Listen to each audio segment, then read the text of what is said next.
ಆತ್ಮೀಯ ಬಂಧುಗಳೇ, ಶ್ರೀಮದ್ ಭಗವದ್ಗೀತೆ ತತ್ವ ವಿವೇಚನಿ ಟೀಕಾ ಅಧ್ಯಾಯ 5 ಕರ್ಮ ಸನ್ಯಾಸ ಯೋಗ. ಇದರಿಂದ ನಾವು 8 ಮತ್ತು 9ನೇ ಶ್ಲೋಕವನ್ನು ತಿಳ್ಕೊಳ್ತಾ ಇದ್ವಿ.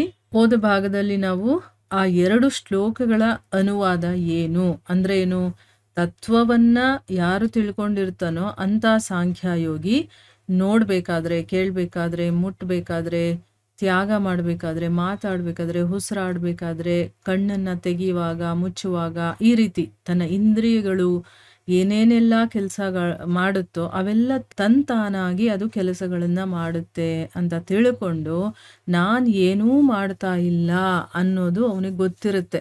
ಆ ರೀತಿ ತಿಳ್ಕೋಬೇಕು. ಅವನನ್ನು ಸಾಂಖ್ಯಯೋಗಿ ಅಂತ ಕರೀತಾರೆ ಅಂತ ನಾವು ತಿಳ್ಕೊಂಡಿದ್ವಿ. ಈಗ ಪ್ರಶ್ನೆಗಳೇನು ಅನ್ನೋದನ್ನ ತಿಳ್ಕೊಂಡು ಅದಕ್ಕೆ ಉತ್ತರವನ್ನು ಕೂಡ ನಾವು ತಿಳ್ಕೊಳ್ಳೋ ಪ್ರಯತ್ನ ಮಾಡೋಣ. ಮೊದಲನೇ ಪ್ರಶ್ನೆ ಏನಪ್ಪ ಅಂತಂದರೆ, ಇಲ್ಲಿ ತತ್ವವಿತ್ ಮತ್ತು ಯುಕ್ತಃ ಈ 2 ವಿಶೇಷಣ ಇದೆಯಲ್ಲ, ಆ ಪದಗಳ ಪ್ರಯೋಗ ಮಾಡಿದಾರಲ್ಲ ಯಾಕೆ ಅಂತ. ತತ್ವವಿತ್ ಅಂತಂದರೆ ತತ್ವವನ್ನು ತಿಳ್ಕೊಂಡಿರೋನು ಅಂತ ಅಂದ್ಬಿಟ್ಟು, ಯುಕ್ತಃ ಅಂದರೆ ಸಾಂಖ್ಯಯೋಗಿ, ಯಾರು ತತ್ವವನ್ನು ತಿಳ್ಕೊಂಡಿರ್ತಾರೋ ಅಂಥ ಸಾಂಖ್ಯಯೋಗಿ. 2 ಪದಗಳ ಪ್ರಯೋಗವನ್ನು ಇಲ್ಲಿ ಯಾಕೆ ಮಾಡಿದ್ದಾರೆ, ಅದರ ಅರ್ಥ ಏನು ಅಂತ ಪ್ರಶ್ನೆ. ಉತ್ತರ ಏನು ಅಂತಂದರೆ, ಈ ಇಡೀ ದೃಶ್ಯ ಪ್ರಪಂಚ ಏನಿದೆಯೋ ಅದು ಕ್ಷಣಭಂಗುರ, ಅಂದರೆ ಯಾವಾಗ ಬೇಕಾದರೂ ನಾಶ ಆಗ್ಬೋದು, ಅದು ಶಾಶ್ವತವಾಗಿರುವಂಥದ್ದಲ್ಲ.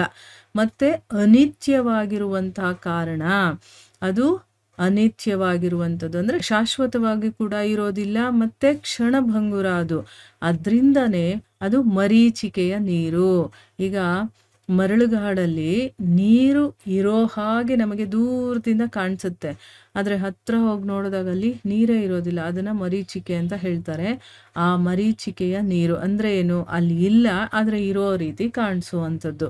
ಅಥವಾ ಇನ್ನೂ ನಮಗೆ ಸ್ವಲ್ಪ ಚೆನ್ನಾಗಿ ಅರ್ಥ ಆಗಬೇಕು ಅಂತಂದರೆ, ನಮ್ಮ ಕನಸಿನ ಜಗತ್ತಿನ ಹಾಗೆ ಮಾಯಾಮಯವಾಗಿದೆ ಅಂತ ಹೇಳ್ತಾ ಇದ್ದಾರೆ. ಈಗ ಸ್ವಪ್ನದಲ್ಲಿ ನಾವು ಮಲಗಿದ್ದಾಗ ನಮಗೆ ಕನಸು ಬೀಳುತ್ತಲ್ವ, ಅದರಲ್ಲಿ ಏನೇನೋ ಘಟನೆಗಳು ನಡೀತಾ ಇರೋ ಥರ ನಮಗೆ ಅನಿಸುತ್ತೆ. ನಾನು ದೊಡ್ಡ ಮನೆ ತೊಗೊಂಡಿರೋ ಥರ, ಅಥವಾ ನನ್ನ ಇಚ್ಛೆಗಳೇನಿರುತ್ತೋ ಅದೆಲ್ಲ ಅಲ್ಲಿ ಸಾಕಾರ ಆಗೋ ಥರ ಕಾಣಿಸ್ತಾ ಇರುತ್ತೆ. ನನಗೇನು ಬೇಕೋ ಅವೆಲ್ಲ ನನಗೆ ಅದರಲ್ಲಿ ಸಿಕ್ಕಿರೋ ಥರ ಅನಿಸುತ್ತೆ. ಆದರೆ ನಿದ್ದೆಯಿಂದ ಎದ್ದ ಮೇಲೆ ಏನಾಗುತ್ತೆ, ಅಯ್ಯೋ ಕನಸ ಇದು, ಅಂದರೆ ಏನು, ಸಿಕ್ಕದ ಹಾಗಿತ್ತು ಆದರೆ ಸಿಕ್ತಾ ನಮಗೆ ಇಲ್ಲ. ಯಾಕೆ, ಅದು ಕನಸಿನಲ್ಲಿ ನಾನು ಕಂಡದ್ದು, ಅದು ನಿಜ ಅಲ್ಲ ಅಲ್ವಾ. ಅದೇ ರೀತಿ ಜಗತ್ತು ಕೂಡ ಕನಸಿನ ಹಾಗೆ ನೋಡೋದಕ್ಕಷ್ಟೇ, ಅದು ನಮ್ಮ ಕೈಲಿ ಸಿಗೋದಿಲ್ಲ. ಅದಕ್ಕಿದನ್ನು ಮಾಯಾಮಯ ಅಂತ ಹೇಳಿದ್ದಾರೆ. ಮಾಯೆಯ ಹಾಗಿದೆ ಇದು ಎಲ್ಲ, ಮಾಯಾ ಪ್ರಪಂಚ ಅಂತ ಇದು ಮಾಯಾ ಪ್ರಪಂಚ ಅಂತ ಹೇಳೋದನ್ನು ಕೇಳ್ತೀವಲ್ವಾ.